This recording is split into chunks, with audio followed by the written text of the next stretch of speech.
कल की 2898 एडी पूरा 3 घंटे की मूवी है। हमें स्टार्टिंग से एंड तक मजा देती है, एक सेकंड के लिए भी बोर होने नहीं देती। ऊपर से एंडिंग में जो ट्विस्ट फेंक के मारती है, हाय हाय हाय हाय हाय इतना सुकून, हाय हाय हाय मजा आया। भाई मैं मंत्रमुग्ध हो गया, दिल गदगद हो गया, हमारी आंखें भर आया। और क्या बताए भाई, कोई वर्ड ही नहीं मिल रहा। सच में भाई हम बता रहे हैं 90% लोग इस ट्विस्ट का असली मीनिंग को मिस कर दिए होंगे, क्योंकि डीप मीनिंग के साथ इसे दिखाया ही वैसे है। इसलिए हमने सोचा इसका एंडिंग एक्सप्लेन वीडियो तो भाई बनता है, पर उससे पहले हम इस वीडियो में प्रोजेक्ट के बारे में और आगे कल्कि का पार्ट 2 के बारे में भी चर्चा करने वाले हैं। तो भाई इसलिए इस वीडियो में काफी स्पॉइलर होने वाला है। तो अगर आपने अभी तक कल्कि नहीं देखा, प्लीज इस वीडियो से दूर रहना। मूवी देखकर आने के बाद इस वीडियो को कंटिन्यू करना। अगर आप इसके लिए पहले से इंटरेस्टेड थे तो जाओ और जाके देखो, ये मूवी बहुत बढ़िया है। लेकिन मूवी देखे बिना अगर आप ये वीडियो को देख लेते हो तो आपका थिएटर एक्सपीरियंस खराब हो सकता है, जो कि हम बिल्कुल नहीं चाहते। ठीक है, स्पॉइलर वार्निंग हो गया, चलो आप आगे बढ़ते हैं। डरो मत, एक नया युग आ रहा है।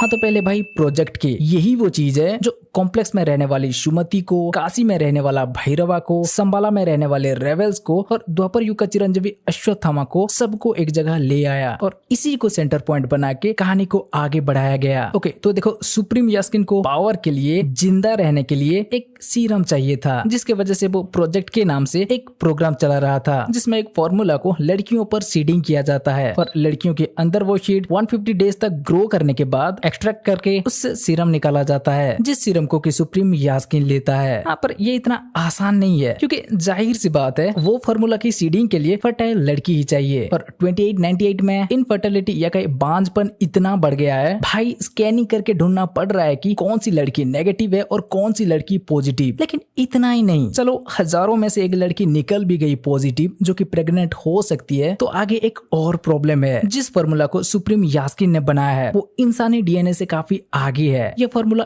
इतना ताकतवर है कि कोई भी लड़की उस फॉर्मूला या कहीं उस सीड को 3 महीना से ज्यादा रख नहीं पाते, जान का खतरा आ जाता है। इसलिए सुप्रीम यास्किन के बंदे हजारों लड़कियों को लाकर उनके ऊपर ये एक्सपेरिमेंट कर रहे हैं, ताकि उनमें से कोई तो एक निकल जाए जो कि 150 डेज तक उस सीड को ग्रो कर पाए। और फाइनली काफी समय के बाद, काफी सालों की मेहनत के बाद उन्हें वो लड़की मिल जाती है, समेटी या कहीं सुमति, जो कि 150 डेज से सीड को ग्रो कर रही है और वो एकदम फिट भी है। तो मानो इनका वो प्रोजेक्ट के मिशन ऑलमोस्ट कंप्लीट होने जा रहा था और सुप्रीम यास्किन की सपना भी पूरा होने वाला था। लेकिन ठीक तभी सुमति कॉम्प्लेक्स से भाग जाती है और सुमति को वहां से भगाने में रेबेल्स मदद करते हैं और वो मदद करते ही रेबेल्स भी इसमें इन्वॉल्व हो जाते हैं। लेकिन वो अपना जान को, संबाला के लोगों के जान को खतरे में डाल के सुमति की मदद क्यों करती है? क्योंकि संबाला के लोगों के पास एक पत्थर है और उनका मानना है कि भगवान आएंगे, भगवान को जन्म देने वाली एक माँ आएंगी, जो आने के बाद वो पत्थर चमकने उठेगा। इनका डायलॉग में बोले तो कल के लिए, इस दुनिया में जो अब चल रहा है उसका बदलाव के लिए वो एक उम्मीद लेकर इंतजार कर रहे हैं कि कब वो माँ आएंगे, भगवान को जन्म देंगे और वो भगवान इस दुनिया को राक्षसों से बचाएंगे। यही आस लिए कल के लिए कि एक माँ की इंतजार कर रहे थे। और तभी कॉम्प्लेक्स में एक रेबेल महिला देखी कि जहाँ 3 महीना से ज्यादा कोई लड़की सीड को ग्रो कर नहीं पा रहे, वहीं सुमति सीड को 5 महीने तक ग्रो कर चुकी है। तो वो समझ जाती है कि ये माँ हो सकती है, इसीलिए वो संबाला से कांटेक्ट करती है और रेबेल्स भी सुमति की मदद करते समय देखते हैं कि वो पत्थर जो इनके पास हजारों सालों से था, वो अभी सुमति आने के बाद चमकने लगा है और उसका मणि धारक भी आ चुका है। हाँ, क्योंकि वो कोई पत्थर नहीं था, अश्वत्थामा के मणि था। तो बाकी रेबेल्स भी मानने लगते हैं कि पुराणों में कही गई टाइम आ चुका है, उन्हें जिसकी तलाश था वो माँ आ चुकी है। तो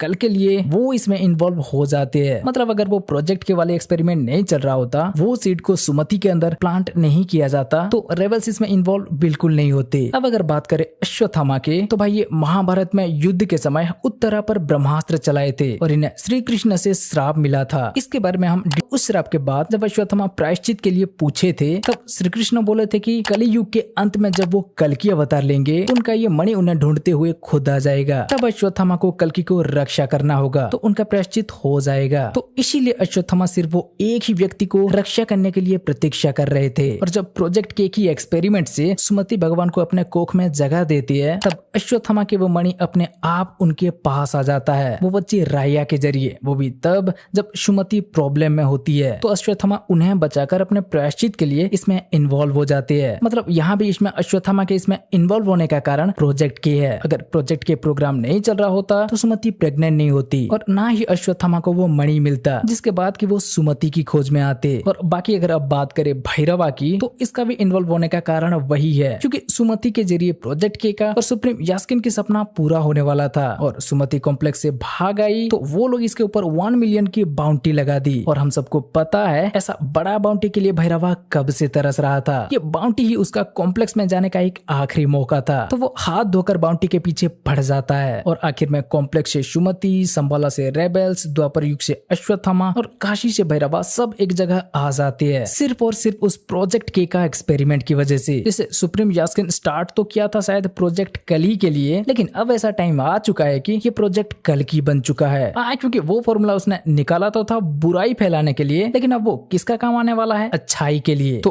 पार्ट 1 के लिए प्रोजेक्ट के क्या था हम देख चुके हैं। अब अगर बात करें इसका एंडिंग की, तो इसका एंडिंग में एक बहुत बड़ा ट्विस्ट है भाई। ये सब जब एक साथ मिल रहे होते हैं, बाहर से वो बाउंटी हंटर को संबाला का लोकेशन मिल जाता है। असल में वो इनका व्हीकल में एक ट्रैकर लगा दिया था, तो वो कमांडर मानस को संबाला का पता बता देता है और वो आकर सुमति को ले जाते समय जब भैरवा खुद कमांडर मानस को मार के सुमति को बचाता है, तब हमें भैरवा के बारे में पता चलता है कि ये तो सूर्यपुत्र कर्ण है जो पुनर्जन्म लेके भैरवा बन के आए हैं। और अश्वत्थामा के हाथ में जो था वो और कुछ नहीं, सूर्यपुत्र कर्ण के ही विजय धनुष है, जिसे कि कर्ण को परशुराम दिए थे। अच्छा, तो इसलिए इंटरवल में हमें भैरवा को लेकर वो पहिया वाला हिंट दिया जाता है और वो अश्वत्थामा के साथ फाइट करते समय भी भैरवा के पीछे पहिया को दिखाया जाता है। अब कर्ण और पहिया, इसे कैसे कोई भूल सकता है भाई? फिर भी आप चाहो तो इसके ऊपर भी हम एक वीडियो बना देंगे। लेकिन अभी वापस हम कल्कि की एंडिंग पे आए तो इसका ट्विस्ट यहाँ पर भी खत्म नहीं होता भाई। हमें महाभारत की एक सीन दिखाया जाता है जहाँ अर्जुन और कर्ण के बीच युद्ध चल रहा है, जिस युद्ध में कि कर्ण अर्जुन के रथ को 2 कदम पीछे हटा देते हैं और अर्जुन कर्ण के रथ को 10 कदम। हाँ, लेकिन ऐसा एक रथ जिसे अग्निदेव भेंट किए थे, रथ के ध्वज पर हनुमान जी विराजमान है और जिस रथ में तीनों लोक के नाथ स्वयं कृष्ण भगवान है, ऐसा एक रथ को कर्ण 2 कदम पीछे हटा दे रहे हैं। तो सोचो वो कितना शक्तिशाली है। हाँ, पर यहाँ ये कर्ण को शक्तिशाली दिखाने का क्या मतलब था? तो भाई जैसे एंडिंग में भैरवा को विजय धनुष मिलते हुए हमें दिखाया गया, वैसे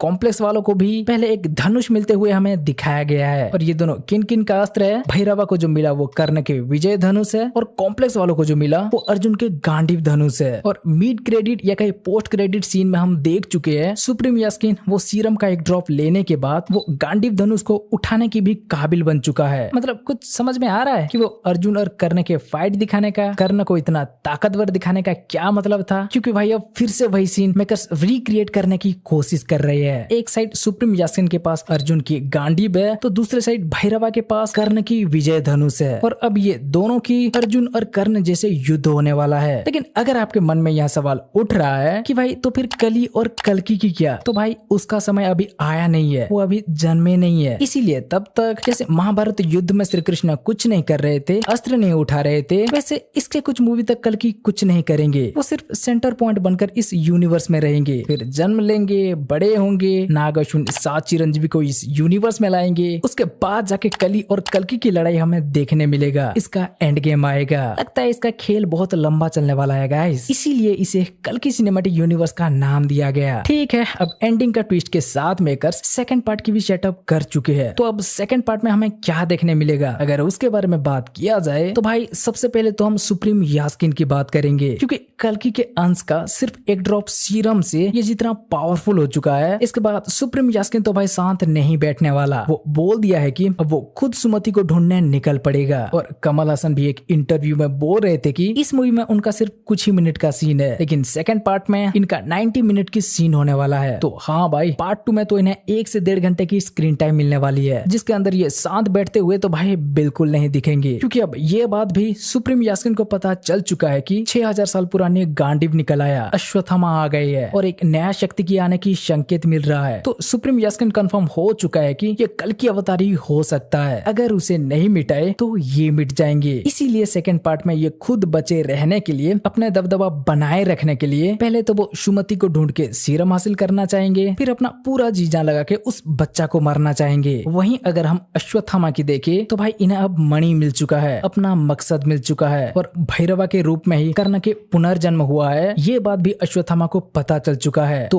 पहले तो वो सुमति की रक्षा करेंगे, उसके बाद वो कोशिश करेंगे कि भैरवा को पुनर्जन्म के बारे में याद आ जाए। वैसे पूरा मूवी में जहाँ भैरवा मस्ती मूड में ही लगा रहता था, क्लाइमैक्स में वो थोड़ी देर के लिए लाइन में आ गया था जब उसके हाथ में वो विजय धनुष आया। तो हाँ, सेकंड पार्ट में इसे कर्ण के बारे में याद करने के लिए ज्यादा समय नहीं लगेगा, पर अभी के लिए भैरवा एक बाउंटी हंटर ही है जिसके हाथ 1 मिलियन की बाउंटी लगा है। तो पहले तो भाई वो उसे कॉम्प्लेक्स को सौंपने की कोशिश करेगा ताकि उसे भी कॉम्प्लेक्स का मेंबरशिप मिल सके, लेकिन फिर उसके बाद अश्वत्थामा उसे कैसे रोकेंगे, भैरवा को कर्ण के बारे में याद कैसे दिलाएंगे और आखिर में भैरवा खुद ही कॉम्प्लेक्स के खिलाफ कैसे हो जाएगा, वो हमें इससे आगे दिखाया जाएगा। बाकी अगर बात करें सुमति की, तो भाई फर्स्ट पार्ट में इन्हें पता नहीं था कि सच में वो किसे अपने गर्भ में बढ़ा रही है, लेकिन शायद सुप्रीम यास्किन का सामना करने के बाद इन्हें भी यकीन हो जाएगा कि कल की आने वाली है। अश्वत्थामा सही बोल रहे थे और हो सके तो सेकंड पार्ट में हमें कल की अवतार के जन्म भी देखने मिल सकता है। लेकिन इन सब बड़े बड़े कैरेक्टर को देख के हम संबालावासी और वो बच्ची राया को भी नजरअंदाज कर नहीं सकते, क्योंकि पुराणों में लिखा गया है कल की अवतार के जन्म शंबाला में ही होगी। तो क्या पता वो यहाँ वापस आ भी सकती है। संबाला के सारे रेवल्स अभी खत्म नहीं हुए, वीरन अभी जिंदा है, तो वो भी सुमति को प्रोटेक्ट करने के लिए कल के लिए सुमति के रक्षा करने आ सकते हैं। और राया भाई इन्हीं के पॉइंट ऑफ व्यू से ही तो हमें मूवी दिखाया गया है कि वही थी जिसने अश्वत्थामा तक उनका मणि को पहुंचाई थी। ऊपर से ये बच्ची एक लड़की भी है, तो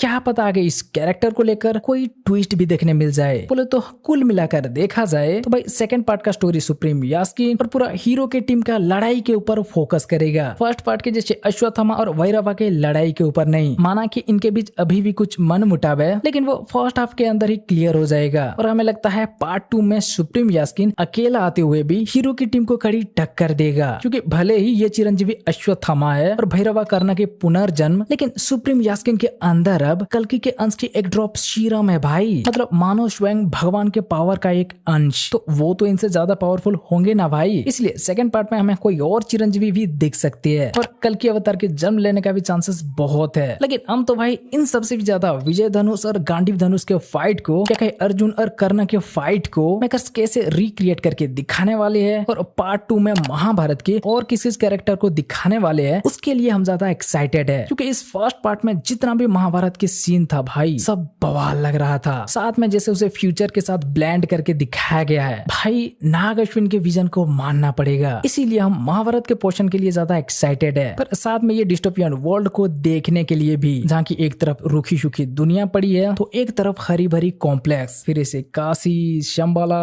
बुज्जी भैरवा की जोड़ी जैसे बहुत कुछ है भाई, जिसे पार्ट 2 में देखने के लिए हम एक्साइटेड है। पर छोड़ो, उन सब के बारे में हम किसी और वीडियो में चर्चा करेंगे, क्योंकि अभी तो इसमें और भी बहुत कुछ है भाई जिसके ऊपर की हम आगे चर्चा करते रहेंगे। इसलिए अगर आपको इसके बारे में कुछ कहना है या इसे लेकर जो भी आपका विचार है हमें कमेंट करके बता सकते हो। तो भाई ये था कल्कि को लेकर एक स्पेशल वीडियो और आशा करते हैं कि आपको ये वीडियो अच्छी लगी होगी। तो अब हम इस वीडियो को यहीं खत्म करते हैं। अगर आपको ये वीडियो अच्छी लगी हो तो भाई वीडियो को लाइक करके अपने दोस्तों के साथ शेयर करो।